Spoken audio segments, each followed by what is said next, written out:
Hey you, welcome to my channel, A Year and a Day. My name is Jenny and this is another Random Ramblings. And today I would like to chat about fountain pens. Now a little disclaimer before we get into things. I kind of created these random ramblings for myself to give myself the freedom to just chat and have fun and share some of my current obsessions. I usually try to be very structured and intentional about my videos, but these random ramblings are kind of more like a creative playground for myself. So I hope it will be a little enjoyable to watch, even though it might be a little chaotic at times. So in a previous Random Ramblings about journaling and stationery, I already mentioned my fountain pens. First of all, I made some statements in that video that I kind of need to rectify in this one. But let me first start with telling a bit about my fountain pen journey so far. I have been writing with fountain pens for my entire life.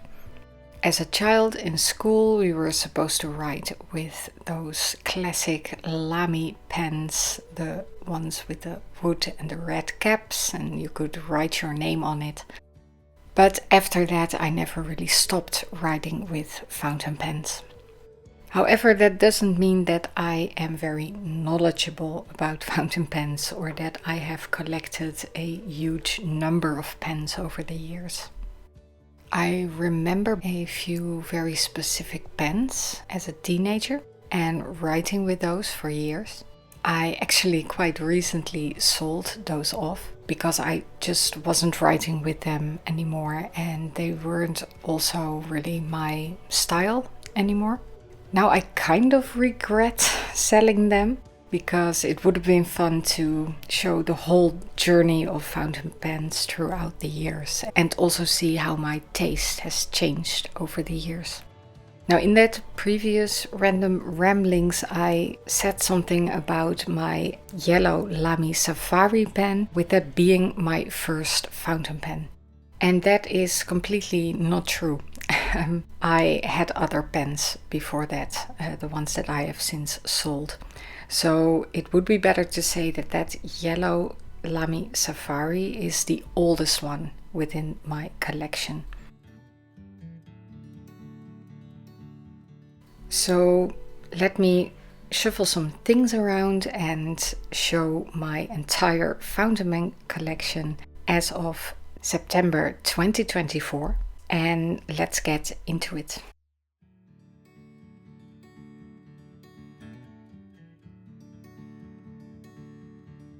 So for somebody who has been writing with fountain pens her whole life and who also really enjoys writing with fountain pens and journaling and everything, I recently realized what a very modest collection I have compared to a lot of other pen collectors here on YouTube.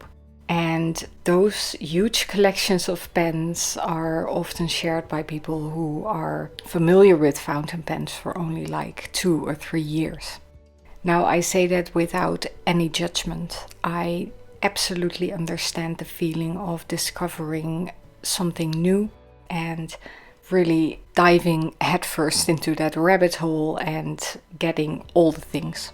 I had the same experience with tarot and oracle decks when I first came across those, and I basically accumulated a large portion of my collection within that first year. I've always felt a bit ashamed of that. But at the same time, I really remember how I felt when I discovered tarot. It was as if a lot of stuff that I already liked came together, and it was new and exciting and very inspiring. So even though I feel a little bit of shame about collecting a lot of decks, especially in that first year, it was also something that was bringing me a lot of joy. And over the years, I have kind of acquired a lovely collection of decks that continue to inspire me every single day. So I can completely understand people having the same with a lot of other stuff, including fountain pens. Now, I was very aware of the fact that fountain pens were a deep, deep rabbit hole that I could easily jump into and lose myself. And I very consciously stopped myself from diving into that rabbit hole for many, many years. Basically, I was just telling myself something that I guess is very true, being that I can only write with one pen at a time. So what's the point in having loads and loads of fountain pens? Also, I know myself, and when I have a favorite, I just want to write with that pen all the time. So again, what's the point in having multiple pens? Now, of course, you can say the exact same thing about tarot decks or whatever else somebody is collecting. The whole point of wanting to have a collection is that you enjoy having a lot of different versions of that same thing, because you love that specific thing so much. Still, I guess it's okay for me to have told myself that for many, many years, because it meant that I kept my fountain pen collection kind of very low key. If you are into fountain pens and if you are active on YouTube or Instagram, I can completely understand you are seeing these pens here and it's just, I don't want to put myself down, but this is a pretty lame collection. There are so many amazing collections out there, and even though I love all of my pens, I really, really do, compared to people who are actually collecting pens, this is really, really basic. And again, I say that without judgment. That's completely fine. I am very happy with my pens. However, a thought came to mind a while ago, and it was a very, very dangerous thought, because I thought maybe it is time for me to invest in more interesting pens. And down the rabbit hole I went. So for the past few months, I have been in the fountain pen rabbit hole. I will be completely honest, and I will kind of maybe include that in the video. I have one more pen that is very new to my collection and that I will show probably in the end, after kind of discussing my current pens. I also have ordered 2 other pens that are on the way to me, and I'm doing a lot of research. I don't mind spending a little more on fountain pens or trying to collect a few pens that are meaningful to me, but I don't want to dive headfirst the way I did with tarot into that rabbit hole. Also because the price differences are very, very significant. Tarot decks can be pricey, but a lot of mass market decks can also just be gotten for really good prices. And especially when you kind of hunt around a little bit, you can get a lot of decks for good value. So the normal price for a mass market tarot deck, let's say, is anywhere between 20 and 40 euros. But when you're talking about fountain pens and you're looking at brands and models that are a little bit more high-end, you can easily spend 200 euros on a pen.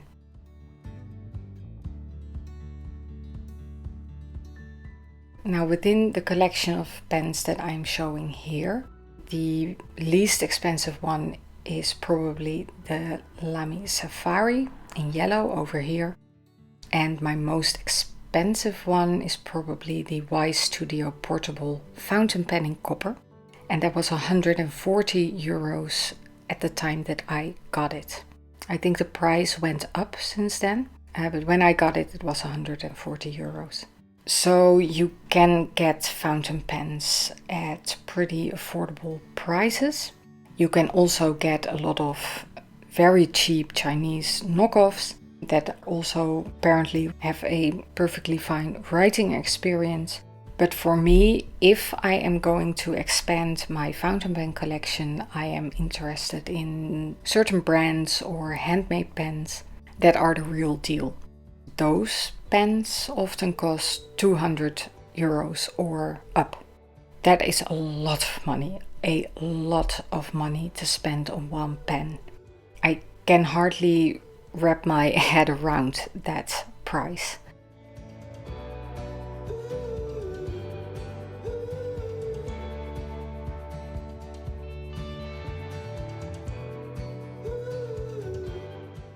But it is tempting. It is tempting to start a collection of really, really beautiful pens.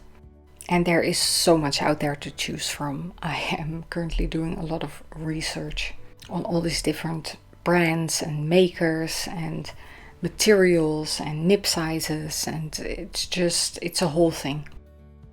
So I am already talking way too much without showing anything. Basically, what I wanted to do was just chat a bit about my current pen collection and then share some thoughts about what I am planning to collect when it comes down to fountain pens. So let's dive in.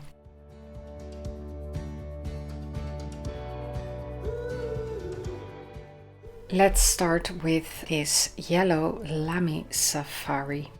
These pens are made of plastic and they're pretty inexpensive.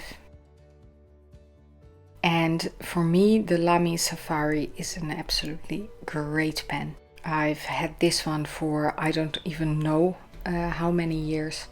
This is a fine nib. And for me, the Lamy Safari fine nib is probably one of my favorites at the moment. It is quite a fine line. At the same time, it writes incredibly smoothly. So I actually really still enjoy writing with my Lamy Safari. But you can feel that it is a little bit of a less expensive pen. It's made of plastic and very lightweight. So a perfectly fine pen. And that's the Lamy Safari in yellow. And as I mentioned earlier, I've had this one for quite a long time, but it wasn't my first fountain pen. I had fountain pens before that were a little bit more expensive, but I think I often got those as gifts or something, because I clearly remember when I kind of upgraded from this pen to the Lamy LX in rose gold. Because I think I paid like between 15 and 25 euros for this one, and this one was 50 euros. And I remember really feeling kind of guilty for spending that much money on a pen. But I am so incredibly happy that I did, because the writing experience between these two is quite different. This is also a fine nib. But as you can see, this one has a black coating. And I wish I could explain better what the actual writing difference is. Like I said, I am not super knowledgeable about all the different terms that are being used about fountain pens. So you will probably find a lot of other videos from creators here on YouTube that can describe all of this stuff a lot better than I can. But I am slowly learning. This one has a little bit more of a smoother flow, and this one is a little bit more in touch with the paper, is how I would describe it. And I really love smooth writers, but for longer journaling sessions or for study sessions, this Lamy Rose Gold is one of my favorite writers within my collection. One of the things that I really love about the Lamy pens is the grip section. This is quite long, and for the way I hold my pens, that's perfect for me personally. Also because it clips on and it doesn't have a screw mechanism. There's also nothing to, annoy me while I'm writing when it comes down to that screw mechanism. Now this one actually came with a kind of pen case that I probably have somewhere. Yeah, and that is this one. So this is how the pen comes straight out of the box. But I like to store my pens not individually. So I am not really using this pen case, but I am storing it. So let's grab the next pen, and that's another Lamy. This is the Lamy Joy. And I actually got this kind of on a whim. I think the whole set was like 35 euros. I saw it in a kind of stationery shop and I really liked it and I decided to get it. And this was part of a calligraphy set. So the Lamy Joy, at least in the set that I got, came with 3 nibs. It came with a 1.1 stub nib and then also with a 1.5 and a 1.9 nib. So the grip section of the Lamy Joy actually fits on other Lamy pens like the Lamy Safari. So the shape of the Lamy Joy is just for fun, I guess. It has not really a function. I think it's kind of supposed to mimic these big calligraphy feathery pens, or that's at least what it reminds me of. So I sometimes use the Lamy Joy stub nib 1.1 in my journals. It is just a fun way to give your handwriting a little bit more of a fancy twist. And other than that, I really enjoy using my other 2 Lamys, both with a fine nib for writing sessions, especially my Lamy LX Rose Gold. So those are my Lamy pens. The next pen that I wanted to show is the Y Studio portable fountain pen in copper. It comes in this beautiful wooden case and the cap is actually attached to the case, but this can also be removed.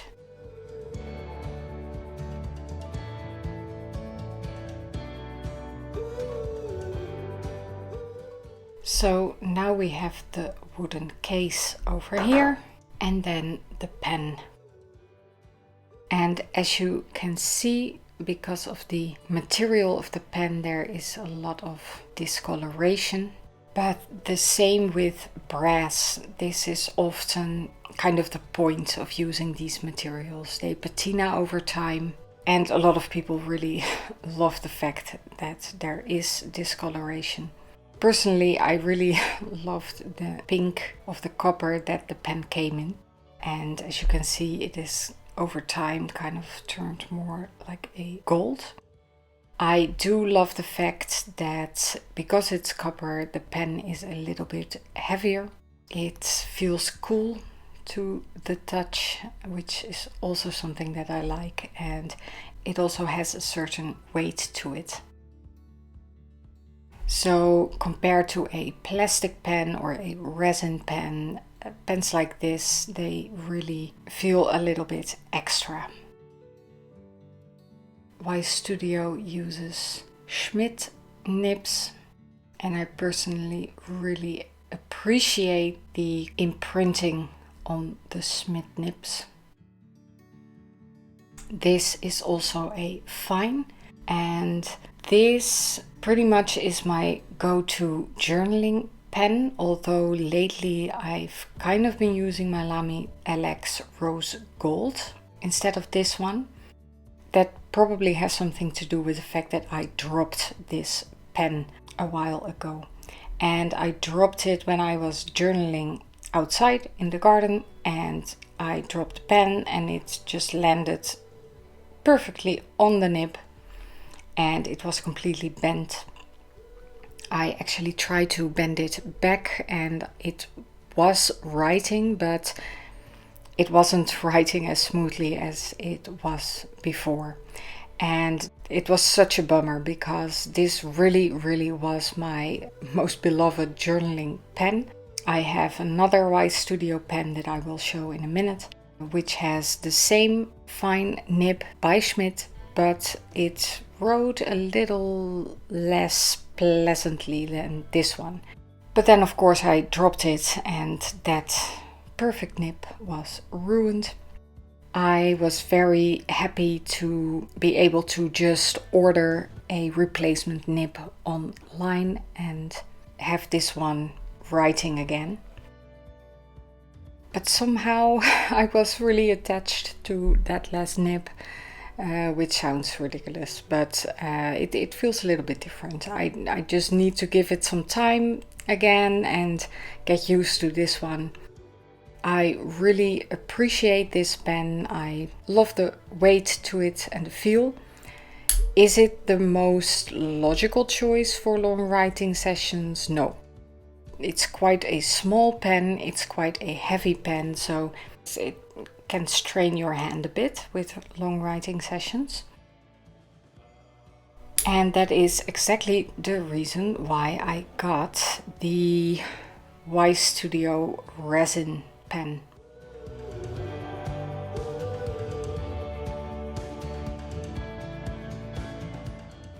This one also has the Schmidt nib and I also got it in fine.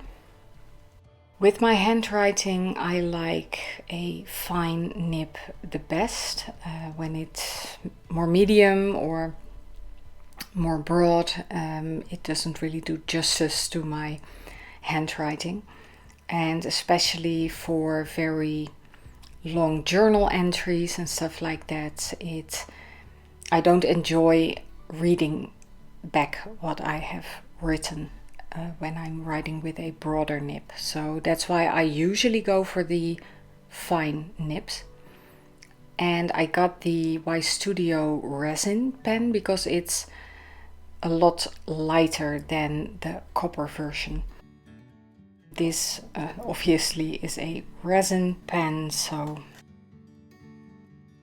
it's a beautiful pen. I really appreciate it. I appreciate that the gold is not too flashy, not too shimmery. It's kind of a matte accent and it's just a very simple classic pen. I have watched so many fountain pen videos the past few months and I don't think anybody showed a Y Studio pen.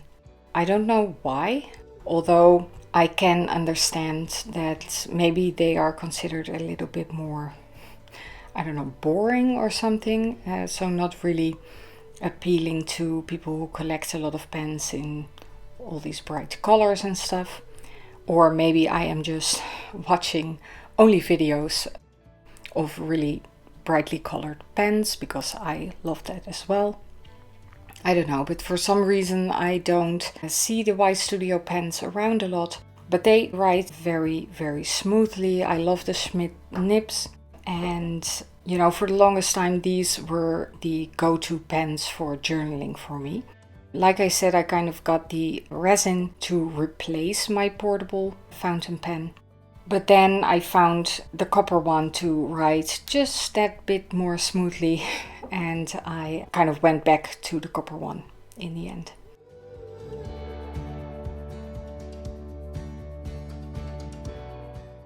One last note about the portable Y Studio pen. Even though it's called a portable pen and it does come with this case, I think it's a little bit too fancy or precious to just throw in a bag. I mean, this is a wooden case and I'm too precious about it to really consider it to be a portable pen. Even though I do take it with me in the garden and then drop it, sure.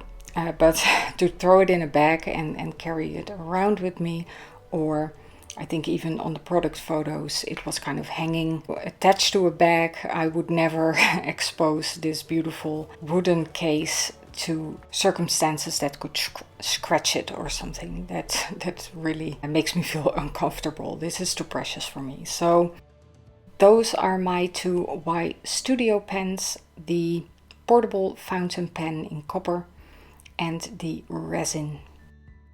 Now let's continue with my TWSBI pens.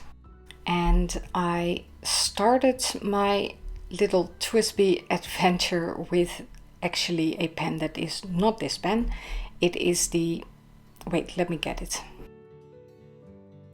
It was this pen, the TWSBI Vac Mini. It has a vacuum filling system, and you can actually open and close the ink flow to the pen. And back then I was just really fascinated by the filling mechanism. I like the look of it, and I decided to give it a try. Unfortunately, there is quite a common issue with, as I understood, especially these vac TWSBIs, and that is that there can appear hairline fractures in the plastic.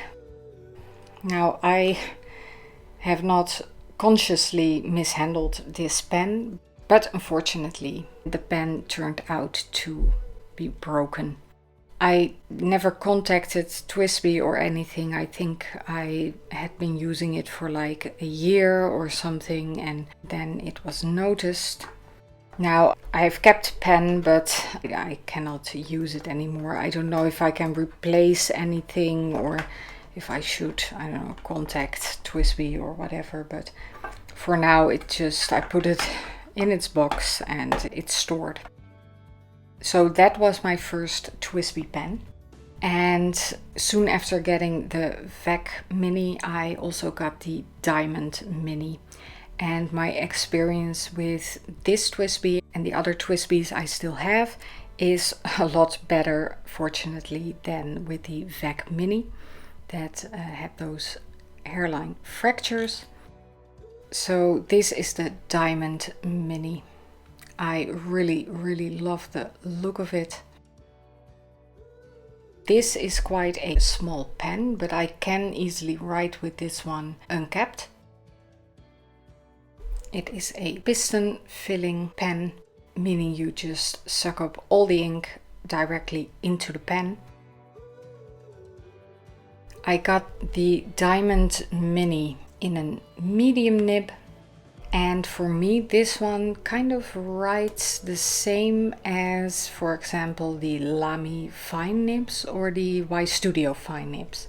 So the medium nibs of the TWSBIs, for me, they flow a little bit better than the fine nibs. So that is my TWSBI Diamond Mini. And after getting this one, I also wanted to experience the regular sized 580 Diamond TWSBI. So I got one of those. And as you can see, there is quite a size difference between these two. Again, I really like the kind of shimmer that you get from the plastic body here. And then the pen itself. For this one, as you can see, this one is large enough to just comfortably write with.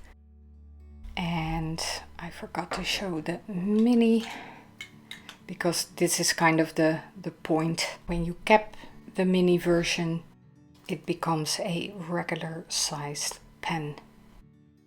So again, I really love the writing experience of my TWSBIs. This is another medium nib. It's a smooth writer, it's a reliable writer. I've never had the experience of them drying out on me. I can always just grab them and they are ready to go, which is very lovely. After getting these two, I decided to get one more TWSBI, and it was this TWSBI Diamond ALR in Sunset Yellow. I really loved the color of this one, and I got it in a fine nib because I wanted to try that out. And as you can see, these ALR TWSBIs, they have some accents that the regular ones don't have. Now, this is not one of my favorite pens. The fine nib TWSBI, for me, it's too fine. There is not a lovely sensation when you're writing with it. It's not like it's scratchy or anything. There's nothing wrong with the nib, but for me, I like the ink flow of the medium nibs a lot better. I also really hate the kind of details over here. It's not at all that it is very irritating. It's just really irritating to me. Like I don't like it. I have never written with this one for a longer period of time. I write with it, you know, little bits in my journal when I need a very fine writer, but I don't enjoy the writing experience of this one at all. And I'm not sure yet, maybe I will sell it one day or whatever, but it's just not my favorite within my collection. But I guess it's good to know. You try something and you find out whether you like it or not. And for me, even though I love the color, it's just not my favorite pen. The other ones I really enjoy. Spoiler alert, I really wanted to try another TWSBI, and I wanted to try it with the stub nib. So I decided to get my first TWSBI Eco. So the little TWSBI family is expecting a little bit of an expansion soon with a TWSBI Eco. But for now I only have the diamonds. Then let's continue with another pocket pen. This is my one and only Kaweco, and it's the Kaweco Brass Sport. For the longest time I saw the Kawecos everywhere and I was not really impressed, to be honest. I don't really enjoy pocket pens specifically. I didn't really like the designs of the Kawecos. I don't know, I just wasn't attracted to Kawecos. And for some reason I really got curious about the Brass Sport. I was like, if I am getting a Kaweco, let's just go all out and let's choose a fancy one and let's go for the brass version. So I got this and I have to admit I really like it. It's not the best writer in my collection, but I do enjoy the weight of it. I got this in a medium nib.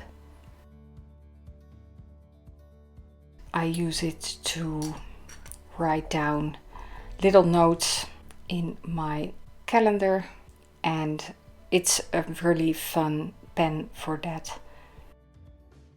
It is kind of tempting to start collecting the Kawecos because they are available in so many different colors. I'm not really planning to start collecting all of the Kawecos. I don't like the writing experience enough. I've also heard that it can be quite hit or miss with the Kawecos. Some people I hear say that the Kawecos write perfectly, that they absolutely love the writing experience, and other people mention that they often have issues with the nibs. And like I said, it writes perfectly fine, but sometimes it has some startup problems, and also the cartridge in the Kawecos are super small. So for me, even though it's tempting to try and collect my favorite colors, for example, I am not planning on getting any more Kawecos. But of course those are famous last words, and please don't hold me to it when I share some new Kawecos in the future. But as of this moment in time, I do not have any plans, and I think my little brass sport is just a very lovely addition to my fountain pen collection, and that's the Kaweco brass sport. And then the last one. This is a Narwhal pen I got a few years ago from Galen Leather. I believe Narwhal has since changed its name to Navalur. I remember seeing this one on the website of Galen Leather and just being really mesmerized by the glitter of it all. And I decided to get this pen. And then I got the pen and it wasn't writing. And then I got it to write, but it wrote really scratchy, and there was obviously something wrong with the nib, or something was not allowing the ink to flow properly. This is a fine nib. And I guess this was my first step into pens that are a little bit more flashy or beautiful. You know, I think all my other pens are very practical, very toned down, and this was the first one that I was like, oh, it's just really pretty and shimmery, and I want it. And it was quite disappointing when it just wasn't writing well. And Galen Leather was super nice about it. I got a little refund, and it then took me quite a while to decide on how to proceed with this pen. And I actually ordered another nib from Galen Leather when I placed another order, and that was, I think, at the start of this year. I did my research. I believed that I was getting the right nib. Galen Leather also sells Narwhal replacement nibs, but those were out of stock, so I got a Jowo number 6 nib and it didn't fit. So I now have a little spare nib that I can maybe use for another pen in the future, but it didn't fit this pen. So it went back into storage, and again I couldn't use it, and I was bummed out. And somewhere in the last 6 weeks or so, I was learning a lot more about fountain pens, trying to understand the maintenance and mechanics a little bit better, and I decided to give it another go. And I don't know what I did differently this time, but for some reason it started writing. So maybe it needed a little bit of time to wake up, about 2 years, and then it decided to be ready to write.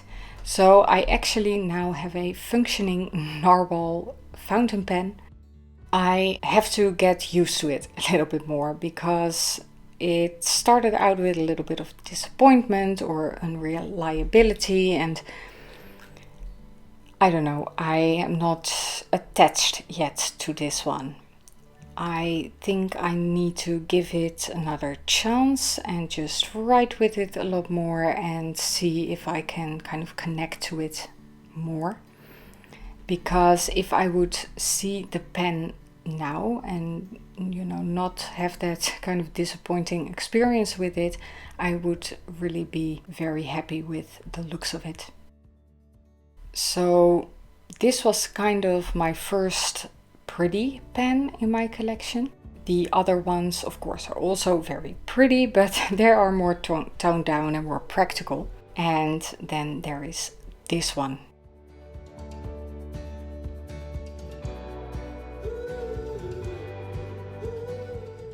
So these were the pens that I have collected over the years and that are in my current collection. They are all inked up, and I write with them all on occasion, but a little bit more with some than others. I think the ones that I use most are at this moment the Lamy LX Rose Gold, the Kaweco Brass Sport, the TWSBI Diamond Mini. Those are probably the pens that I use most. But like I said, I got a very dangerous thought a while ago, thinking, maybe I should collect a few more fancy, more beautiful pens in my collection. Maybe pens that are a little bit more meaningful to me, or that are attached to certain moods or vibes or seasons. Kind of the same way that I work with tarot. Because I am writing all year long, not only taking notes, but also journaling a lot. And it could be fun to kind of play around with pens as well. So I decided to start my fountain pen collection. And yes, I already have kind of a collection over here. But for me, I felt like I could expand a little bit more out of the practical pens that I have into the more fancy and beautiful pens.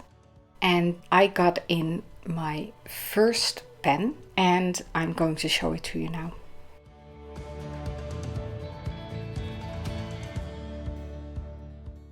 And it's an Esterbrook.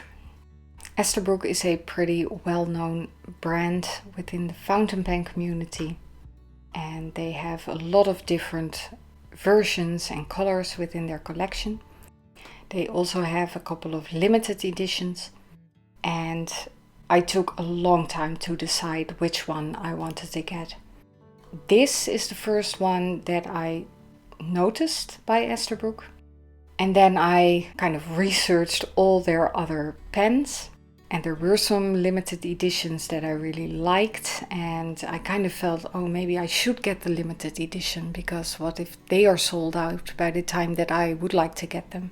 So the FOMO started immediately, but I decided to ignore the FOMO and just go with my gut feeling, and that is why I eventually chose this one, and I'm going to unbox it now.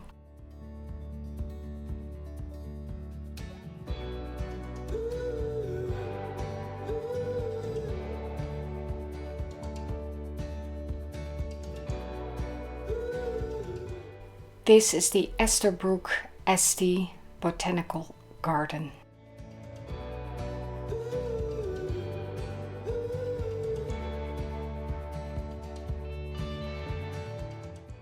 So the Esterbrook Esties, they come in two different sizes. This is kind of the regular size, and then you also have an oversized size. You can then also choose if you want to have a gold trim or a chrome trim. And with the gold, both the clip and the brand name are in gold. But as you can see, I eventually decided to get the silver one. There's a lot of footage available of the gold version, but for some reason I just really liked the silver one better. And you can completely see why the name is Botanical Garden. This really did remind me of a garden scene with a lot of greens and pinks and reds and blue. I really love this one. So as far as the looks go, I am really happy with this pen. The Esterbrook Esties have this little spring mechanism you have to kind of push down to screw in the pen. And this is because within the cap there is a little insert that seals off the pen. This way, when you are leaving the pen out for a while and you want to start writing again, you shouldn't have any startup issues. I got this one in a steel fine nib, and it was kind of scary to, expand to a new brand that is a little bit more expensive than I'm used to, and then also trying to decide which nib size you want, because that can differ per brand, per manufacturer. So I really try to do as much research as possible. But for now, I am pretty happy to have gotten the fine nib. So confession time, I just got it out of the box, but that wasn't the true unboxing. I got this in a few days ago and I already inked it up. And inks is a whole different story. I chatted now for a long time already about my very mundane fountain pen collection. Already I could talk about that for a long time. When it comes to inks, you can go even more crazy and just get so many inks and pair them up with your pens and stuff like that. Famous last words. I currently have no plans to truly collect a lot of inks. I did order a few inks with this pen, and I already had a few. For example, these are a few of the green colors I got. These are Diamond fountain pen inks, and these are the 30 milliliter bottles. I got this one a few years back, I believe. This is an 80 millimeter bottle in Honeyburst. But the thing I like about Diamond is that it is a very affordable brand and it comes in a lot of different colors, and these little bottles are quite affordable as well. So this for me was a good way to just get a few colors that I liked and experiment with those. And I did designate a notebook I had lying around that I had used a little bit, and I designated it as an ink journal. And I kind of used this one to experiment a bit with the colors that I got in, and just to see, what would be a nice combination for the Esterbrook Estie.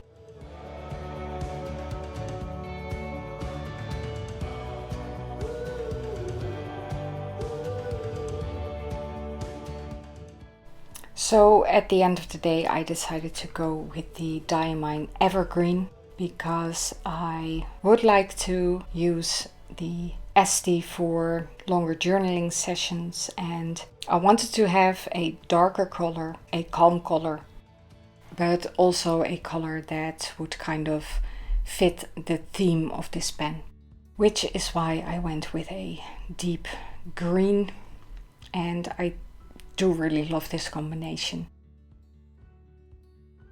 Writing with the pen, the first time I was a little bit scared that I wouldn't like it, but I really think that was just a matter of getting used to the pen, getting used to the nib, and maybe even for the pen to get used to my writing style as well.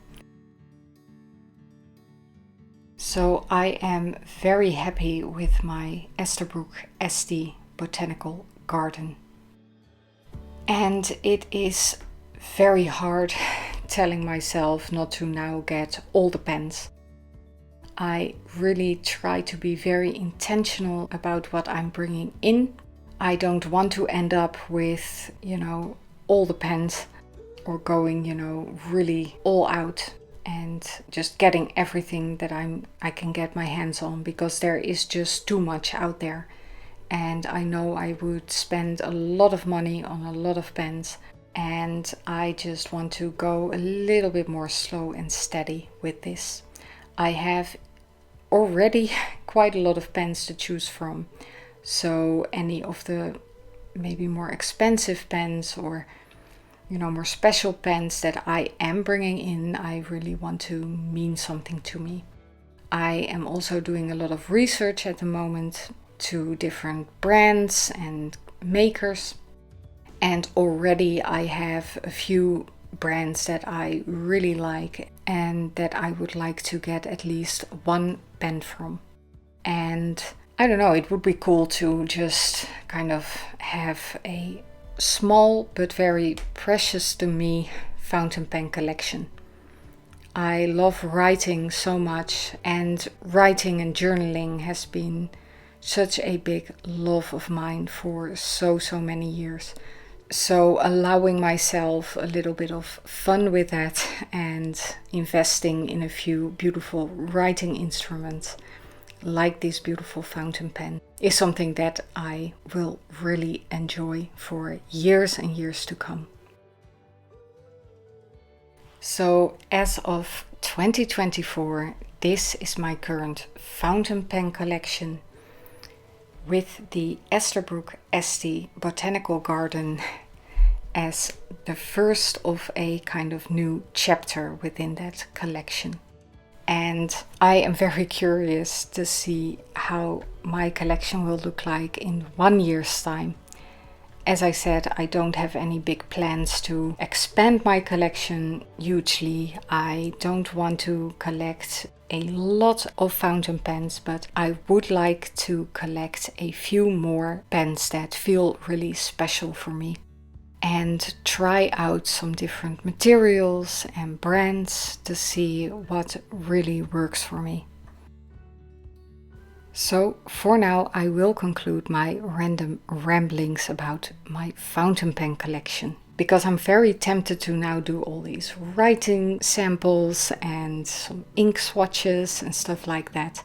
But I think I have rambled enough for now. I can completely understand that this video was not for everyone, and I also expect maybe those people have already left the building an hour ago.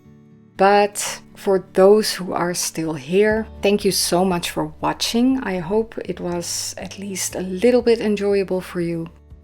I am also very curious to hear about your thoughts on fountain pens. Maybe you think they are completely nonsensical to collect.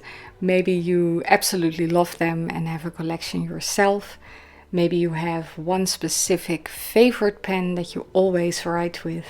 I would love to hear it in a comment. Of course, you can also find me on Instagram if you want to connect there. I am now off to enjoy some sunshine in the garden, and I hope to be back soon with another video. For now, I hope you all have a wonderful rest of your day or night, and I hope to see you next time. Bye!